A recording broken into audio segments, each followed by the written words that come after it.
So hello guys, welcome back to the brand new video. So guys, आइस स्क्रीम chapter 7 में हमको एक इस तरीके की एंडिंग देखने को मिल सकती है जो कि बिल्कुल अनएक्सपेक्टेड होगी।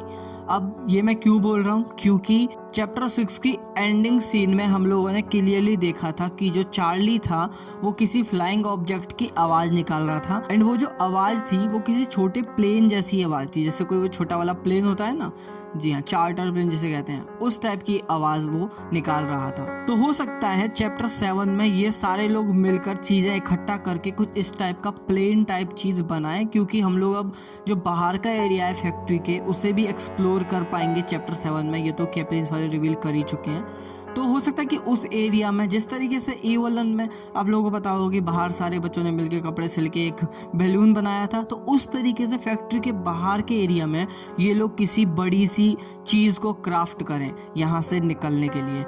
एंड इसी के साथ मेरे एक सब्सक्राइबर ने मुझे कमेंट करके भी बताया था कि जो रॉड की जो वैन है ना, उसके ऊपर कोई नई चीज़ ऐड हुई है। एंड मैंने भी देखा, हाँ भाई, ये बिल्कुल नई चीज़ है। तो हो सकता है कि ये कोई इस तरीके का पैराशूट टाइप आइटम हो, है ना, पैराशूट जैसा कुछ, या फिर हॉट एयर बलून जैसा कुछ ऐसा आइटम हो जिसको यूज़ करके हम लोग यहाँ से एस्केप करें।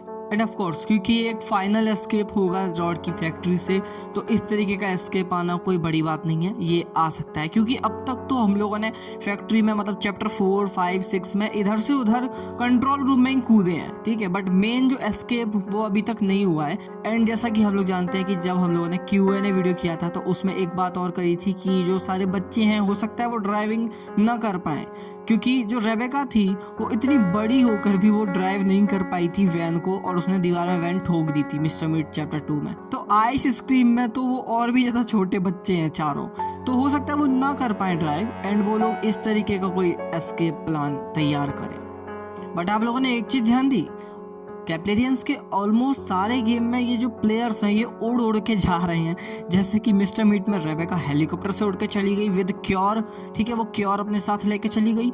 एंड E1 में जो सारे बच्चे हैं वो विलियम के साथ वहाँ से उड़ के चले गए, एंड जो E1 है वो वापस से रूम में जाके हथौड़े को ऐसे खिलाने लगती है छोटे बच्चे की तरह। एंड अब आइस स्क्रीम में भी इस तरीके की एंडिंग। क्या ये किसी बड़े गेम का या फिर किसी बड़ी चीज़ का हिंट है?